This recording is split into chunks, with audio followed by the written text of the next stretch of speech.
Subscribe करें Avadhnama news. Subscribe button पर click करें, फिर राइट साइड में बने बेल पर भी क्लिक करें ताकि आपको हमारे वीडियोस की नोटिफिकेशन मिलती रहे। भारी जल जमाव से मकान बन गए हैं टापू।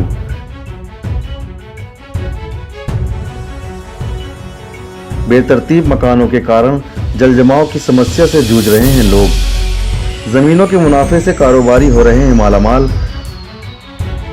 अधिकारियों को फुर्सत नहीं कि जाने जल जमाव का हाल। बिल्डर बिना किसी सुविधा के जमीन और प्लाट बेच देते हैं और उस पर मकान बनाकर लोग अपने एक घर का सपना किसी तरह पूरा कर तो लेते हैं, लेकिन शहर के बाहरी हिस्से में बिना किसी प्लानिंग के बसने वाले यहाँ के लोगों के लिए बरसात के 4 महीने किसी नर्क से कम नहीं होते। कुछ ऐसी ही दास्तान है गोरखपुर की रीति मिश्रा की, जिनका मकान शहर के पादरी बाजार में सेंट मेरी कॉलेज के पास है। बरसात के बाद इस इलाके में रहने वाले लोग, खासकर बच्चे, अपने घरों में कैद होकर रह जाते हैं। अधिकांश घरों का संपर्क मुख्य सड़क से कट जाता है। बेतरतीब ढंग से बसाई गई इस आवासीय कॉलोनी में जल निकासी की कहीं कोई व्यवस्था न होने के कारण हल्की बरसात में भी यहाँ पानी भर जाता है। यहाँ के लोग बरसात में नरकीय जीवन जीने पर मजबूर रहते हैं।